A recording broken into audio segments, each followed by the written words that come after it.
Hello, this is Francis from McCaffreyCrafts, and today I thought I'd give you a little show around the area near my shop. Here's what's called the County Bridge into Killorglin, and my shop is just over the bridge over there as well. So I thought I'd bring you guys just for a kind of little walk today, and we'll just have a chat as we kind of walk around. You can see there's a big wind turbine in the background, which is a bit weird in a small little country town. So here you have the River Lown. And usually you can see a few swans and things along here on certain days.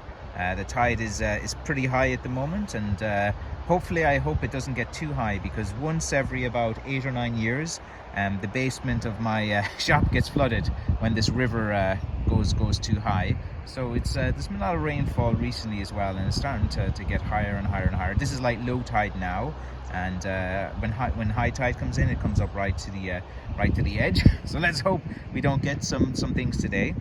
So here's a little trail. There's no blackthorn on this trail. I've actually been up and down here as well, but I thought we'd kind of just give a little walk around here, just so you can kind of see the River Lown.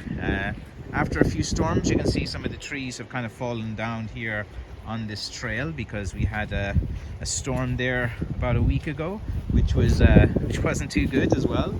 And here you have some birds and wildlife. Oh, I missed it. Where is it? Some nice colourful yellow bird there. I didn't quite catch what it was. Just saw it in the corner of my eye.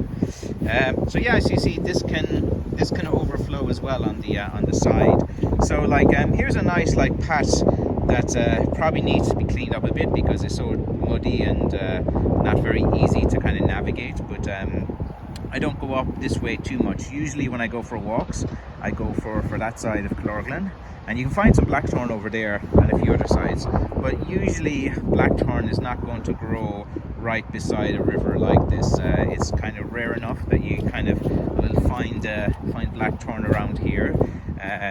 This is the time of year that I've been out cutting and different things like that. So as you can see, the grey sky, we can actually see some blue sky, which is kind of a little bit promising, and different things like that.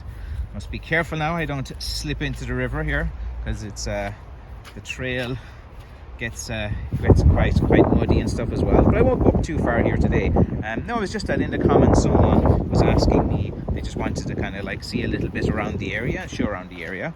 So this is just close to where I park my car, so I thought I'd give just kind of like a quick walk up so you can see it. Like in the distance there, you can't really see it, but they are the McCaffreyCrafts Reeks, and they are the like Carrauntoohil is the highest mountain in Ireland, and you can see that from Killorglin. Like you can get a really nice picture when you're down there by the bridge, and on a clear day when you see the mountains right in the center there, they usually can be seen a little bit better.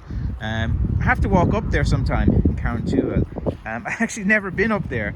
Like I've been like a little bit up and stuff, but with small kids and stuff, you can't really carry them to the top of Carrauntoohil. So that's one of my New Year's resolutions. I'm going to bring a blackthorn up to the top of to Carrauntoohil as well.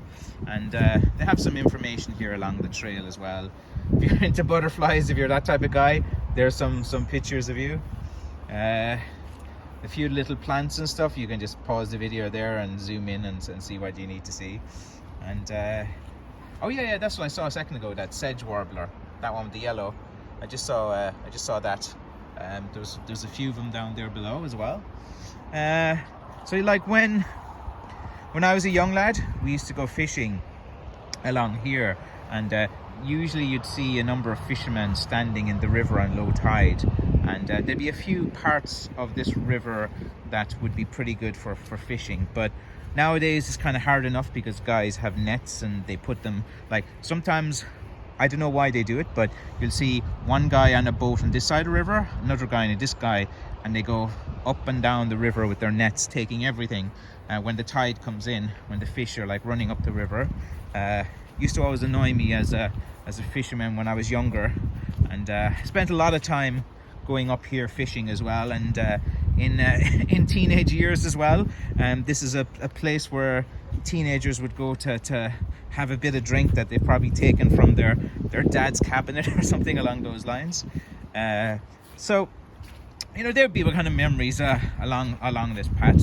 And this used to be a kind of way into town. So you can imagine long ago, a lot of old Irish people just walking along here with their blackthorn and their ear in their hand. And every now and again you'd find like an old bottle. You see them down the sides here, like, because this is like a path that people would have walked a lot, like back in the olden days.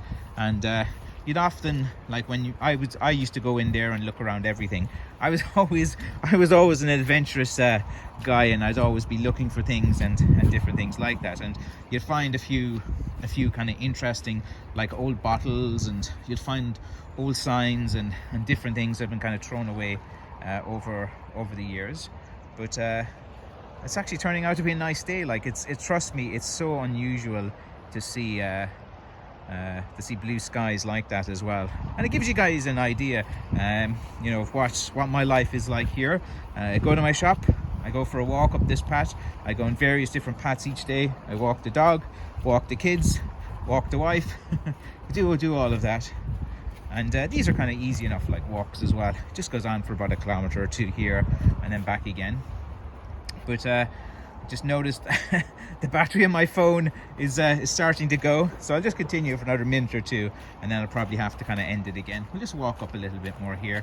Be careful I don't slip, because you can see it's quite a muddy trail. So if you're doing this yourself, you probably need to bring your wellies or your Wellingtons or your boots or whatever you call them as well. There's a lot of puddles there.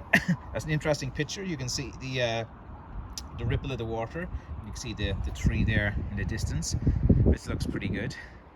Like, if you're into photography, I don't know, I think these pictures are pretty cool. Like, when you see, like, the darkness there and then the brightness in the background, and I don't know, I think there's a lot of, like, hidden beauty. There we have a cameo from the sun. Something that Irish people do not see. Look, you can see it there, right in the frame. Wait, I'll move up here a little bit. This is a rare sight for Irish people, to see a little bit of the sun, get a glimpse of it during winter time. So you're in for a treat day, guys. Right there. Oh my God, it's starting to come out now that I spoke about it. This is the first time it's come out to show its face in a while now. I haven't seen any sunlight for quite a long time. It's been quite cloudy and rainy now for weeks. So that's the first time I've seen the sun in a few weeks. So you'll understand why Irish people are so pasty skinned, and we don't see this often. So I'll end the video there with the glorious sun that Irish people you know, always talk about too much in the weather. If you come to Ireland and spend some time here, you'll understand. You'll be talking about the weather too. All right, just a little glimpse of my area. Thanks very much. Bye.